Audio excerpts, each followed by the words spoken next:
යම් ගෙදරක ස්ත්‍රියක් සිටී නම් යශෝදරා තෙරණිය වන්දනාමාන කළ යුතුය. සසරක කර්ම ගෙවා ගන්න ඒ පිනම ඇති. ලෝතුරු බුදුන් වහන්සේට බුද්ධත්වය ලබා ගන්න, බුද්ධත්වය ඉක්මන් කරන්න උත්සුක වූ කාන්තා රත්නයට ඒ ගුණය සිහි කර කර අපි වැඳිය යුතුය, ගරු කළ යුතුය.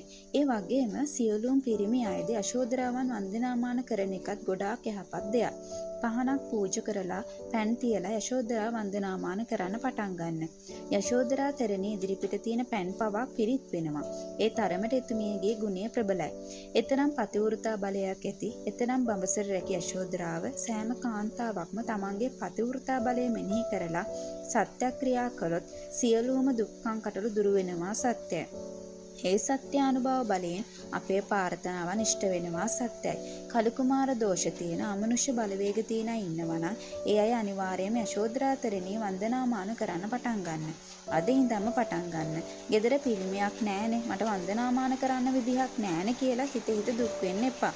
ඉතින් යශෝදරා මාතාව මවාගෙන ශ්‍රද්ධාවෙන් වන්දනා කළත් ඇති අපිට පිහිට රැකවරණය ලබා ගන්න. ජීවිතේ ලොකු වෙනසක් ඔයාටම අත්විඳින්න පුළුවන් වෙයි. මං අහපු බණ කතාවක තිබුණා එක ගැහැණු ළමයෙකුට මේ වගේ අමනුෂ්‍ය බලවේගයක් එයාගේ ඇඟේ තිබිලා තියෙනවා. හැමදාම රැට ඇඟට කවුරු හරි නගිනවා වගේ ඇඟ හරිම බරයිලු. ඉතින් ඒ ගැහැණු ළමයාට උදේ ජාතකයේ කියවන්න හම්බෙලා තියෙනවා. ඒ ජාතකයේ සඳහන් යශෝදරා උත්තමාවියගේ ගුණ සිහි කරමින් දවසක් ඒ බලවේගය ඇඟට එද්දී එතුමියගේ සත්‍යානුභවයේ බලයෙන් මාගේ මේ ඇඟේ මේ අමනුෂ්‍ය බලවේගය දුරින්ම දුරු වේවා කියලා හිතනකොටම ඒ අමනුෂ්‍ය බලවේගය නැත්තරම නැති වෙලා ගිහින් තියෙනවා. අදටත් අමනුෂ්‍ය බලවේගයක් ඒ ගෑනු ළමයට ආවේ නැහැලු. ඉතින් බලන්න යශෝදරා මහරහත් තෙරණියගේ සත්‍යානුභවය සිහි කරලා ඉච්ඡා අනුභවයක් ලැබෙනවා නම් අපි වන්දනාමාන කරන්න පටන් ගත්තාම කොච්චර පිහිටක් අපිට ලැබෙයිද? ඒ නිසා කාන්තාව වෙන අපි යශෝදරා උත්තමාවිය අපේ ජීවිතයට පහනක් කරගන්න ඕනේ. සෑම ගේකම ශ්‍රියා කාන්තාව සිටිනවා වගේම යශෝදරා උත්තමාවිය වඳින අයට කවදාවත් වරදින්නේ නැහැ. අයහපතක් වෙන්නේ නැහැ. යශෝදරා උත්තමාවිය වන්දනාමාන කරන්න හැමදෙනාටම සිත් පහළ වෙන්නේත් නැහැ. ඒකටත් සසරේ පිනක් කරලා තියෙන්න ඕනේ. යශෝදරා මහරහතන් වහන්සේ වෙනුවෙන් ඉදි කරලා තියෙන උඩුවිල අනගාരികා අසපුවේ මහා සෑයට යන්න. මැරෙන්න කලින් ගිහින් වන්දනා කරන්න. ජීවිතේ යම් තැනක වැරදිලා තියෙනවා නම් කවදාවත් හිතන්න එපා යශෝදරා උත්තමාවියගේ පිහිට මට නොලැබෙයින කියලා. ශෝක වෙන්නත් එපා, දුක් වෙන්නත් එපා. අනිවාර්යයෙන්ම එතුමියගේ පිහිට ලැබෙනවාමයි. එතනට ගිහින් තමන්ගේ ජීවිතය පූජා කරන්න. ආයෙත් වැරද්දක් ඔයාගේ අතින් සිද්ධ වෙන්නේ නැහැ කියලා එතුමියට පොරොන්දු වෙන්න. ඇත්තටම තමන්ට ආයෙත් වැරදි අදහසක් හිතට එන්නේ නැහැ. ඒ තරම් පින්වන්තයි. එතුමියගේ බලමහිමය අපි හැමෝම හිතට අරගෙන අදිෂ්ඨානයෙන් එතුමිය වන්දනාමාන කළ යුතුයි.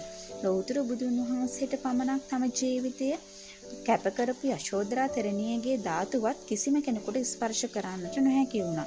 දෙවිවරු එතුමියගේ පරිනිර්වාණයෙන් පසු ඉතිරි වූ අලු රැගෙන ගොස් සෑයක් හදලා ඉතාමත් ගෞරවයෙන් භක්තියෙන් වන්දනාමාන කරනවා කියලා පොත්පත්වල සඳහන් වෙනවා.